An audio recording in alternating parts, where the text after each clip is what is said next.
આ છે ઈલાબહેન, જેમનું ગામ છે માળાવદરના શેરડી ગામના વતની. ઈલાબહેને પોતાના જીવનમાં એક લક્ષ્ય એવું નક્કી કર્યું કે બસ મારે માત્ર સેવા જ કરવી છે.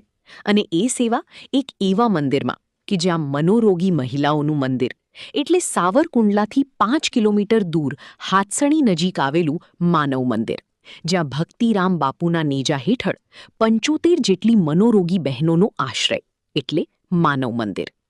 ઈલાબહેન 8 વર્ષ પહેલા માનવ મંદિરમાં માત્ર દર્શન કરવા આવ્યા અને પોતાને થયું કે આ મનોરોગી બહેનોનું કોણ સાચી સેવા. આજ તે ત્યારે ઈલાબહેન અને એમના પતિ અહીં જ રોકાઈ ગયા અને મનોરોગી દીકરીઓની સેવા કરવા માટે પોતાનું વતન, પરિવાર માનવ મંદિરને સમર્પિત કરી દીધું.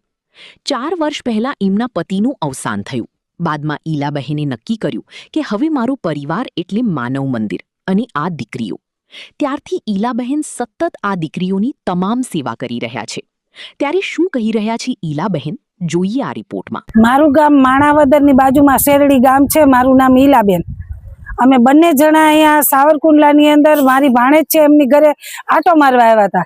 ત્યારબાદ અમને એમ થયું કે માનવ મંદિરે દર્શન, અમારા પ્રભુના બાળકો છે એમના માટે અમે દર્શન કરવા જઈએ. ત્યારથી પછી અમે દર્શન કરવા આવ્યા અને મને એમ થઈ ગયું કે આ તો સેવા કરવી જરૂરી છે. એટલે અહીંયા અમે છે ને 6-7 દિવસ રોકાણા. પછી ત્યારબાદ બાપુ કે હજી થોડાક દિવસ રોકાવને, એટલે પછી મને મનની અંદર એમ થઈ ગયું કે હાલો હવે મારે અહીંયા પ્રભુજીની બધાની મારે સેવા કરવી છે. પછી આ બહેનોનું હૃદય મને જોયું ને ત્યારથી મને એમ થઈ ગયું કે હું અહીંયા સેવા કરું.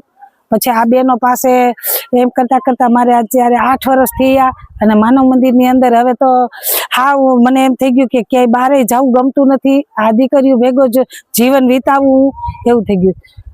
4 વર્ષ પહેલા મારા ઘરવાળા એ મારી સાથે જ હતા. એ આયા 4 વર્ષ પહેલા એકેટ આવી ગયો ને એ પોતે ઓફ થઈ ગયા, થોડા બીમાર હતા. એટલે પણ એ બસ 4 વર્ષ પછી એનું બધું કાર્ય કરી મારા ગામડે 12 દિવસની અંદર પાછી હું આ પ્રભુજીના બાળકો માટે હું સેવા કરવા અહીંયા આવી ગઈ. ત્યારથી મને એમ થઈ ગયું કે માનવ મંદિરની અંદર હવે આ સેવા કરવા સિવાય મારો બીજો કોઈ રસ્તો જ નથી મારા. અને મને આ બહેનો બહુ ગમે. પછી આ બહેનોને બધાને થોડી પ્રેક્ટિસ આપું. કોઈ બહેનો વાસણ ઉટકે, કોઈ બહેનો અમારે કપડાં ધોવે, કોઈ બહેનો અહીં સાફ સફાઈ કરે. અને બીજું બહેનોનું જે કંઈ કામ હોય ને અમારા બહેનોનું, એ બધા બહેનોના બધા રૂમ છે, અમારે 50 રૂમ છે. એને સવાર બપોર સાંજ 3 ટાઈમ અમારે એને તાળા લગાડવાના, એક રૂમમાં એક બેન. પછી એ બધા બહેનો અમારે એને નવરાવા ધોરા સાફ સફાઈ, પછી એના રૂમ ધોવા, એ બધું કાર્ય હું કરું. એ બહેનોને નળી રાખીને પછી મોટર ચાલુ કરીને આપણે નવરાવી દેવા પડે, એને વ્યવસ્થિત રાખવા પડે.